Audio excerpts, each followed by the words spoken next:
You're watching the Sporting Time Show with host Doug Thompson. Sponsored by Jewelry Barn and Pawn Shop.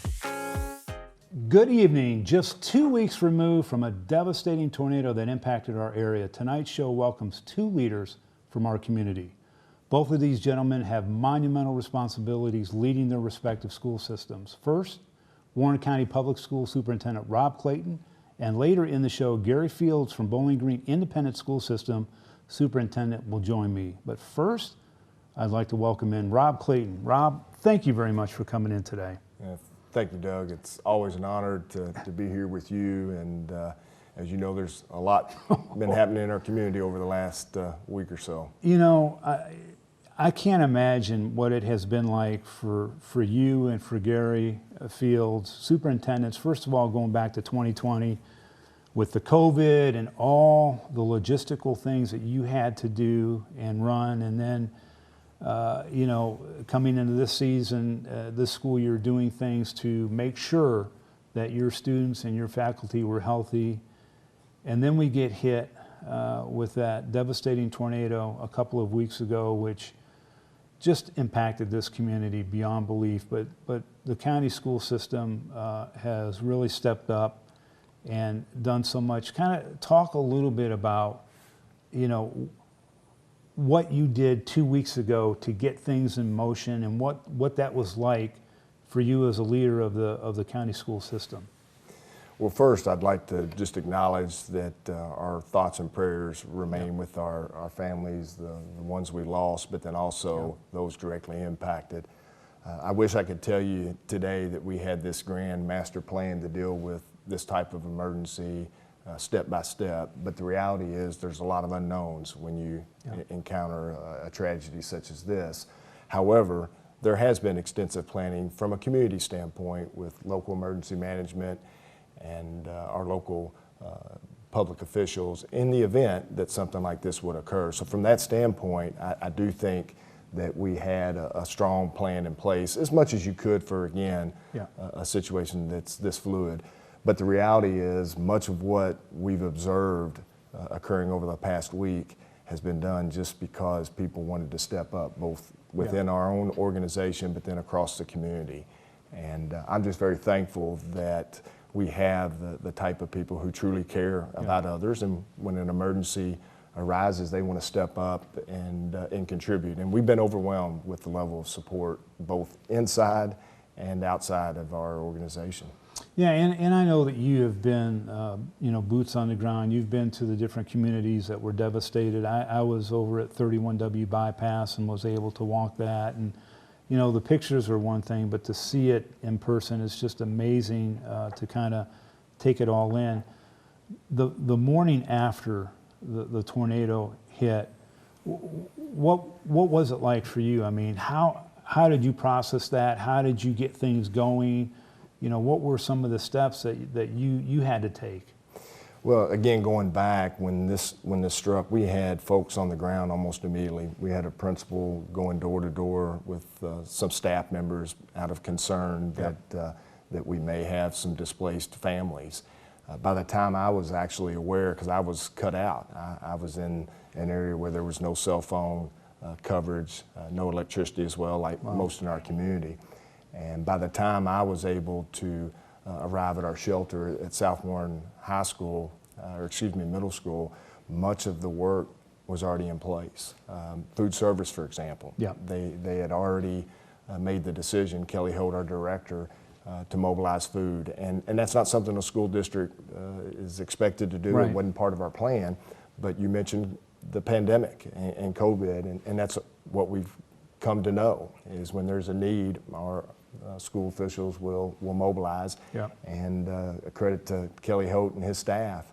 And they led that effort from Saturday at noon for lunch all the way to Friday at midnight. And again, it wasn't something that was a part of our master plan. It was just the fact that we had very caring individuals that wanted to step in and help. Yeah, and you have a massive footprint.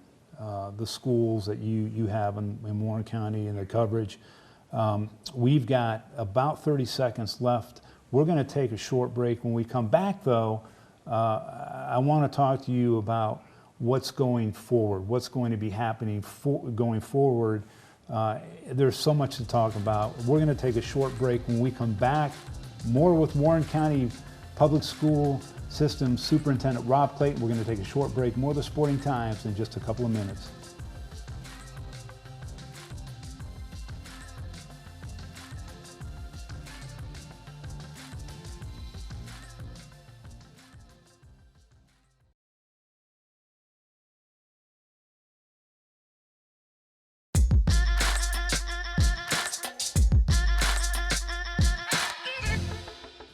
Welcome back again. Rob Clayton, Superintendent of the Warren County Public School System, is my guest today. Again, Rob, thank you very much for being here today.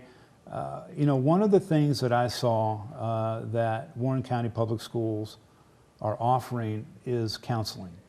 And it's just not to employees, employee families, but it's basically to whomever needs it. Kind of talk about that, because that is such a needed thing at this point. Well, our commitment is to remain with our families and those directly impacted for the long haul. And the social emotional well-being of our students, anybody in our community, is a priority. And just like the contributions that we've received, where we're now starting to disseminate them beyond our community, we want to be there for our entire community. And so we've opened up all of our mental health services, again, not just to the families that are directly impacted or associated with Warren County Public Schools, but for the entire community. That's the one thing that really resonates from this entire event, is the fact that everybody wants to pull together and try to help one another, and we're committed to doing so. I know that we talked off camera, you've gotten tons of donations, just on top.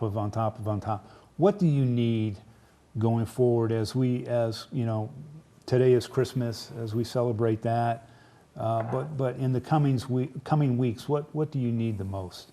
You know, right now we're really shifting our attention to how can we help these families in the long term in terms of affordable housing and getting their families back under one roof again. Right. We put out a call for some unique items over the last few days, international foods, for example, because it did hit part of our international community. But really moving forward, the monetary donations we feel will be most impactful as we again try to assist these families and our students in getting their lives back, which again is what we want for everyone. Yeah, and of course volunteers to maybe help disseminate the goods that you do have. And how do volunteers contact the Warren County Public Schools to want to volunteer and help? They can contact us directly at our central office and request for Tony Langevin. And she's been the one behind the scenes that's really been remarkable in helping us oversee such a mammoth operation, because again, this wasn't in our plans per se, but moving forward, we are going to need the assistance of our community and the volunteers. We've got what looks like a warehouse full of goods at Old Cumberland Trace, and moving those goods to the impacted families is going to be a priority moving forward. So I got to ask you this question. With everything that's gone on the last couple of years, how do you disengage? I mean, what do you do to kind of just take a break? I mean, do you go out in the driveway and shoot baskets? How do you do that? Well, I probably do need another hobby. I don't golf. Spend a lot of time really focused on our school community. But in terms of being able to manage this, it's a collective effort. We have some very talented people across the district that shoulder a lot of responsibility. And you have to have that in an organization our size. And this emergency, this tragedy has truly demonstrated that we have very talented individuals to help navigate these challenging times. And I know that in the coming weeks, you know, right now it's hard to see the light at the end of the tunnel for some of these families. I mean, it's been devastating, but I know that, you know, with your leadership and Gary Fields and everybody involved in the Bowling Green community, that there will be brighter days ahead. I would be remiss by not congratulating you on a separate note, on a lighter note, on winning a 5A state championship at South Warren, and all the good things that have come out of the Warren County Public Schools. So it has been, I'm sure, a challenging 2021, but I'm sure you're looking forward to 2022 to kick things off. Absolutely. It's been a challenge for everyone, not just those in the education realm, but we do look forward to brighter days. We want to see our students have additional opportunities to engage not only in the learning, but a lot of the other activities that are associated with our schools. And we're confident those days are ahead of us, but unfortunately it's going to be a little bit longer. Well, thank you very, very much for joining us today, and anything we can do, let us know. We're going to take a short break. When we come back, Gary Fields joins us, Bowling Green Independent School Systems Superintendent. Stay tuned. More of the Sporting Times right here on WNKY.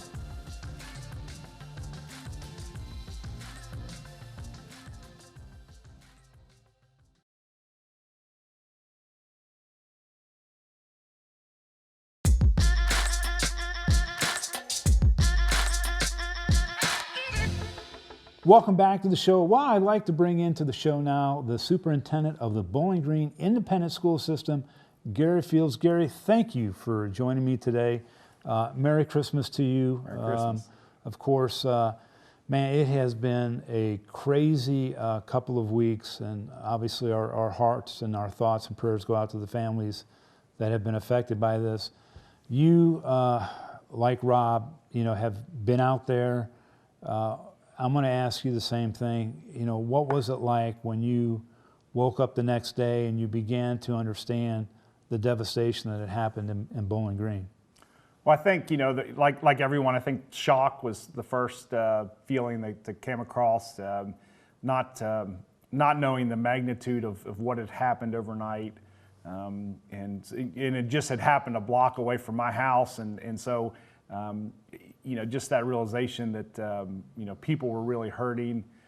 We immediately, as a school district, mobilized. I think, trying to find silver linings from the pandemic. We know how to do that. We had to do it for the last 2 years. So immediately on Saturday, we were out with our food service staff, taking meals around our community the best we could, and did that Sunday and all last week as well. But that really, forced us to see the devastation firsthand, and just trying to get water and food to people who had no power, some had no houses remaining, it just makes your heart hurt for this community. And we're a strong community. We come together. We have come together, but we lost a little something that early morning that Saturday, and so I think dealing with all those emotions have been tough on everyone involved. I know that you talked about the food service, which was amazing, and I know that a lot of your teachers went door to door. What was it like to try to get everybody together, because you didn't have internet, some didn't have phone. What was that logistic like for you? I think it's, once again, I think it shows where our school systems, what role we play in this community, and it's an essential role. We're really the connection for most families in this community to what's going on. And so, we kind of limped through Saturday and Sunday, just putting some immediate needs in, and then Monday we had all of our employees who weren't impacted, and we had about 30 employees who lost homes, had significant damage, but the rest of us came in Monday, and I think we really did it a lot like we did that Monday in March of 2020, when school was called off, and we had to figure out how to just function. And so our teachers came in. We felt like we developed a really quick plan to say, okay, we're going to contact every kid in this school district and make sure that they're okay, and if they're not okay or they need help, what are we going to do to provide it? And the value of our classroom teachers, our bus drivers, our cafeteria workers, custodians, is just amazing, because it's that old adage, they were running to the fire. They weren't running away. And even some of them who had their own issues at home, you know, told their spouse, hey, you got to take care of this because I got to go take care of my school kids. And so, you know, I think that was really important. So on Monday and into Tuesday, we were able to communicate with every family, say, what do you need? You know, and if they did need something, a lot of them said, how can we help our families who were impacted? Yeah. So, you know, I think it's just that rallying together. And once again, I think that unique role we play as schools in our communities, and especially in this community. I think, you know, Bowling Green and Warren County schools play such a vital role in what's going on. And so it was amazing to watch everybody respond. Yeah, and we're gonna take a short break here in a few seconds. But when we come back, I want to ask you, what is it that you need from the community for the Bowling Green Independent School System? What are some of the things that you need from us? And then also, I know right now everybody is on holiday break, Christmas break, and what does it look like coming back on, I think, January 4th or January 3rd? January 3rd. So we're going to take a short break. When we come back, more with Gary Fields right here on the Sporting Time Show, WNKY NBC 40. Don't go anywhere. We'll be right back.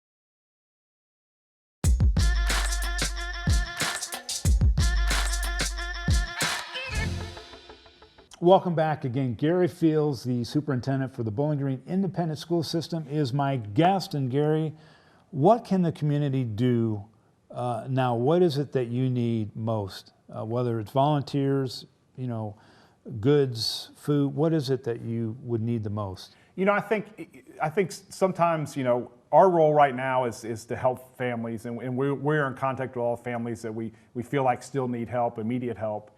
You know, our mission is probably more long-term. You know, it begins again on January 3rd when all the kids come back to school.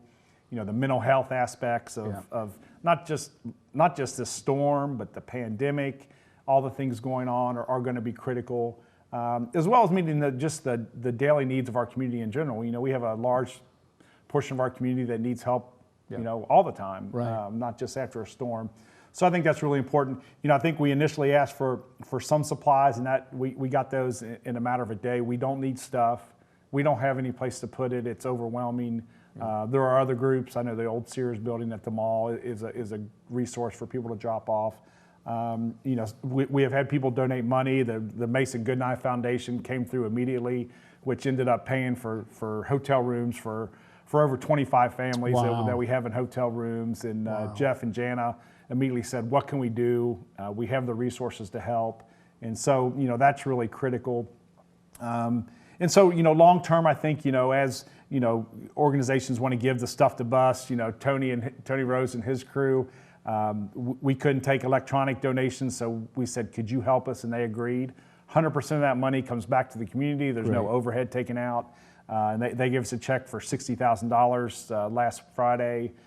To help with immediate needs of families in our community and kids. That's fantastic. So, you know, I think that, you know, there are a number of local organizations I think people can give to, and you can continue to give to. I think that's the other reminder is, you know, the need is always significant in our community, and this community steps up to the plate. So, you know, right now there's you know, national organizations that you give to, and don't forget about Mayfield, Dawson Springs, Oh, I know. Bremen, and Muhlenberg County. Those communities you need as much help or maybe more help than we do. Yeah, and you know Mike Rogers. I texted him a couple days after that, and he just, you know, they were numb. I mean, Mayfield community, I mean, it was absolutely numb. I got to ask you, and I wasn't going to get off on this, but just a quick question about, we talked about COVID, and of course this variant thing has come up. Is that something that obviously you're watching, but people have been, they've received the vaccine for the most part. How much does that play into, you know, everything that you have to do on top of your regular responsibilities? You know, it's now just become a daily part of our routine. You know, Yeah. we're reporting data on our website on a dashboard daily of our, you know, number of positives, quarantines, household contacts, et cetera. So, you know, for a long time it felt like something extra we were doing. Now it's part of what we're doing. Yeah. You know, we have adopted a mask optional policy that we're implementing in January. You know, but we have 546 employees out of 640 who are fully vaccinated. That's a huge percentage. So once again, you know, I think that, you know, our educators, every employee in this district, you know, that's a huge percentage, have stepped up and said, we're going to do our part.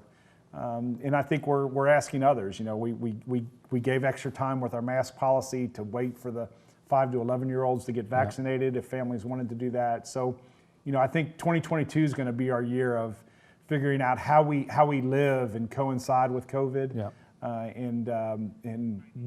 But we do know, and this isn't, you know, it's not political. It's just about keeping people safe. Is if you get vaccinated, you're much less likely to get severely ill. Absolutely. And right, isn't that what we all want? Just like we would have wanted, you know, 2 Saturdays ago, for just people to be safe. We can rebuild this community, but we can't rebuild someone's health or bring them back to life. So if we have a chance to fix it, let's fix it now. We've got 30 seconds. I got to ask you this question. I asked Rob this question. What do you do to disconnect or just take a break from everything that you got going on? You know, do you go do reps in the weight room or shoot baskets or? I wish seconds. I wish I could say exercise or rest, and that is obviously not it. You know, the best thing is my 2 daughters who are both in college are coming home. I'll have the whole family at the house, all great. 5 of us, and you know what? To me, that's my relaxation. We have a big puzzle we do, board games. That's heaven to me. Gary, thank you very much for joining me. Thank you, Rob Clayton, as well. Everybody, have a Merry Christmas. God bless you. Be safe. And thank goodness for these 2 individuals that we've had on our show today. Merry Christmas again. We will see you next week. Same time, same place. For Doug Thompson, Gary Fields, good night.